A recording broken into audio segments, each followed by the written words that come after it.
il faut bien dire une chose. Ah, c'est bien. Je travaille avec les banlieues.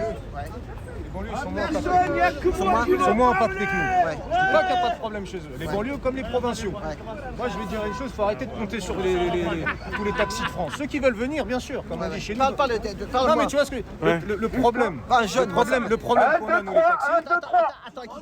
Attends, moi, je dis juste une chose. Le problème, il faut arrêter de compter sur toute la France. Parce que ceux qui sont plus impactés, c'est les Parisiens. On est combien? 20 000 taxis parisiens. Maintenant, les provinciaux, les banlieues, il n'y a pas de problème. On travaille ensemble, c'est des collègues. Ils sont beaucoup moins impactés. Et tant mieux pour eux. Parce que dans d'autres régions en France, ils se sont bagarrés. Les Niçois, ils n'ont pas laissé faire. D'accord? Donc moi, je dis quoi? C'est nos collègues, c'est tout à fait normal, on fait le même métier. Mais à l'heure actuelle, la loi Laurent Grandguillaume, elle impacte qui? Elle impacte les taxis parisiens. C'est qui prend le plus dans la profession? C'est le parisien. C'est pas le banlieue, c'est pas le provincial. Vous pouvez me préciser la loi Grand-Guillaume, pour ceux qui ne connaissent pas? C'est tout simplement, c'est la maraude électronique. C'est-à-dire qu'eux, avec une application, d'accord, tout simplement, ils leur permettent de faire exactement le même métier qu'un taxi. Au VTC. Nous, au VTC. Au VTC, donc bon, tu m'as compris. Et excuse-moi, je précise, excuse-moi, et ce que je veux te dire par là, c'est que nous, pour pouvoir faire ça, c'est simple.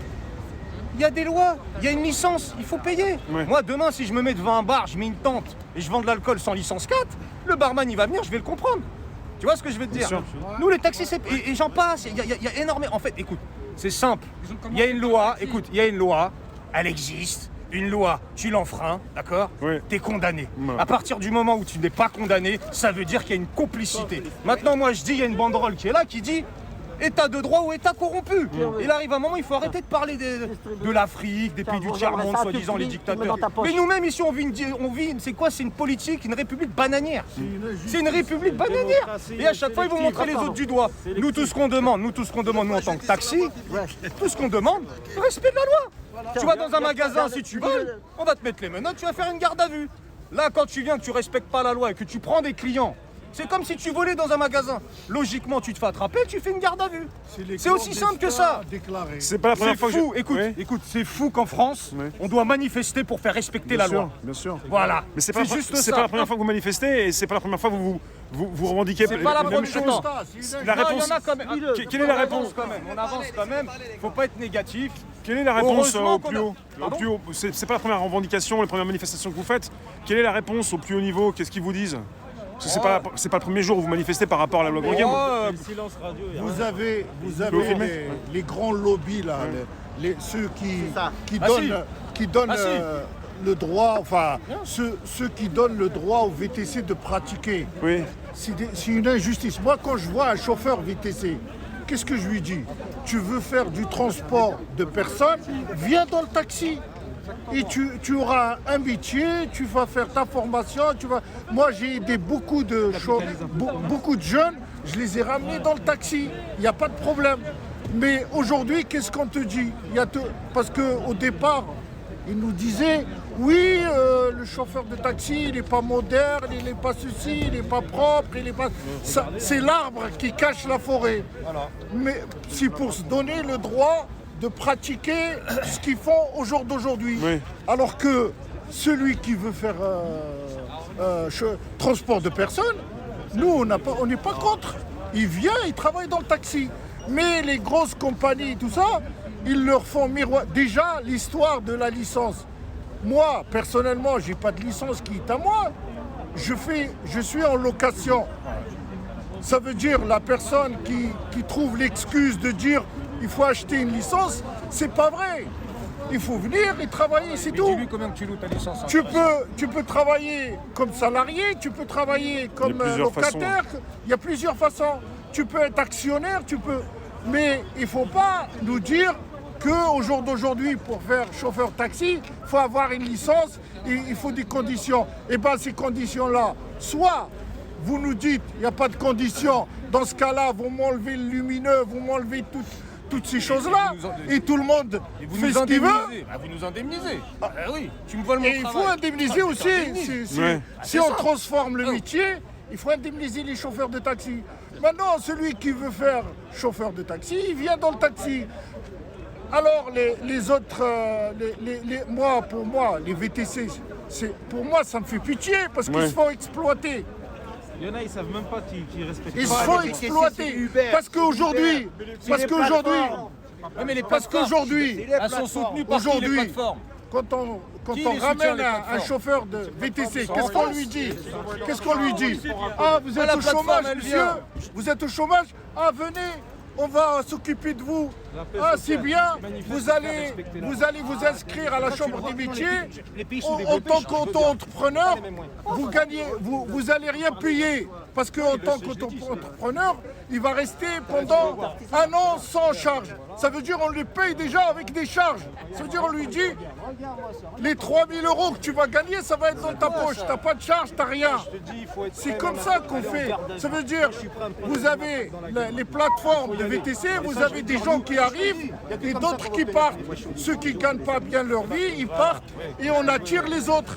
Et pendant ce temps-là, qui c'est qui fait le pourcentage? C'est les plateformes. Ça veut dire aujourd'hui, vous avez une application, vous travaillez. Vous travaillez, vous gagnez de l'argent juste avec l'application. Mais c'est pas comme ça. Soit tout le monde respecte la loi et on travaille tous dans la loi, soit on fait les choses dans les règles.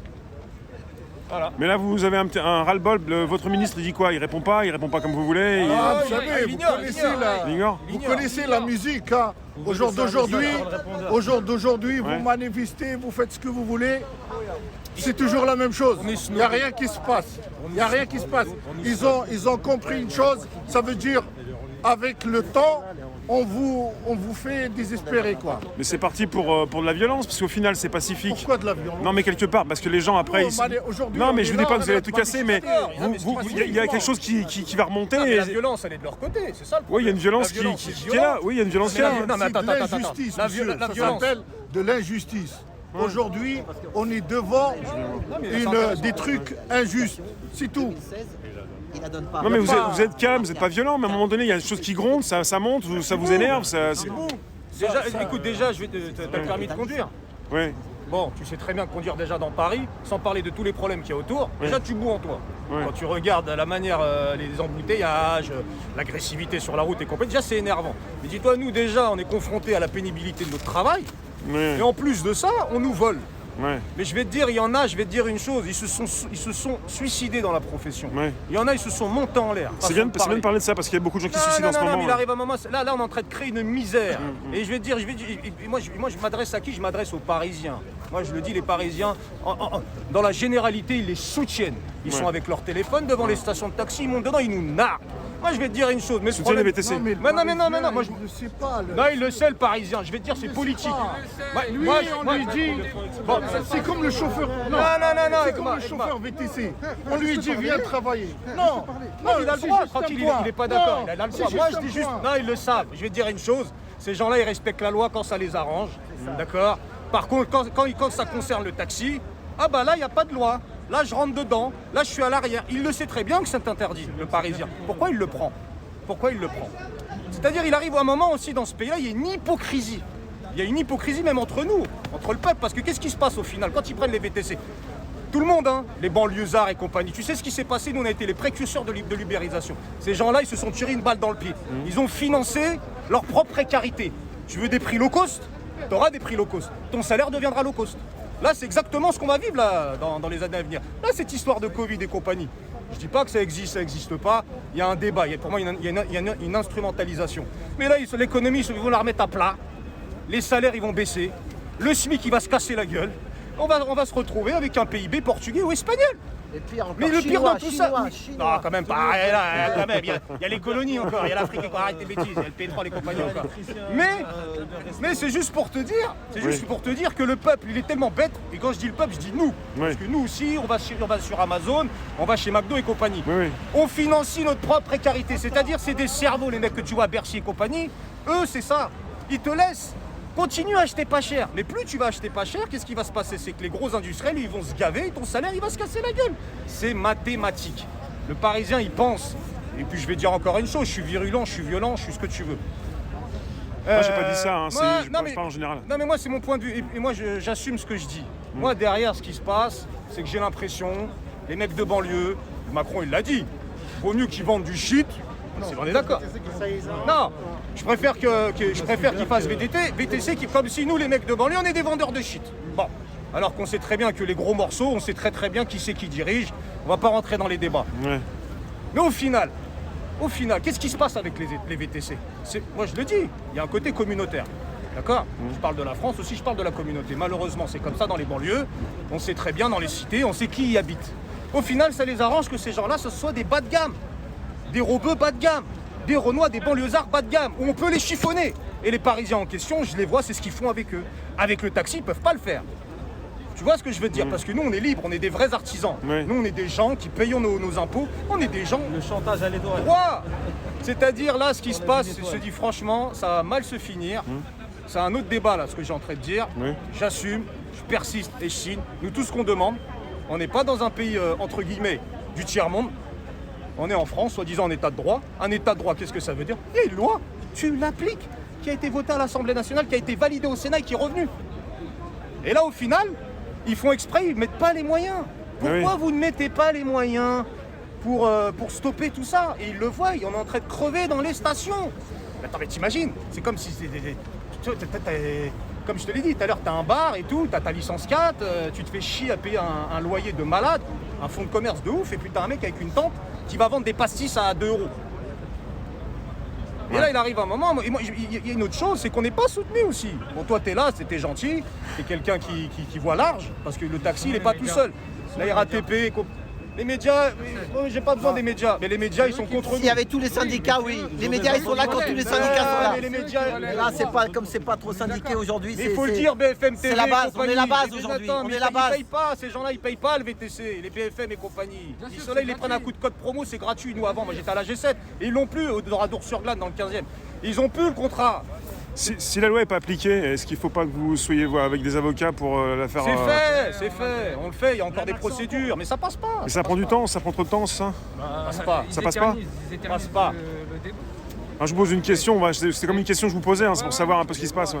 Les lois ne sont pas appliquées parce que ça les arrange. Il suffit pas d'avoir une loi, il faut qu'elle soit appliquée, ouais. Puis après, il faut la faire appliquer. Ouais, voilà, et moi je dis une chose, moi je suis prêt à le faire.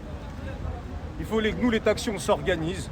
Moi je vais te dire la menace ça va être quoi? Moi si je dois négocier avec eux, je vais dire écoutez c'est simple.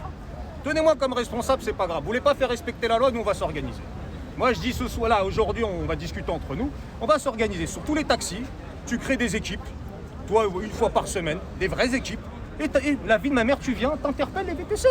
Toi tu viens, tu ouvres la portière, bonjour, ta réservation, très bien, mais t'étais où quand t'as eu la réservation? Retour au garage, il est où? Qu'est-ce que tu fous ici? Le client, tu le sors du véhicule, tu rentres dans un taxi, c'est-à-dire il arrive un moment, notre métier, on est livré à nous-mêmes. Notre métier, il n'y a que nous qui pourrons le récupérer. Mais en s'organisant.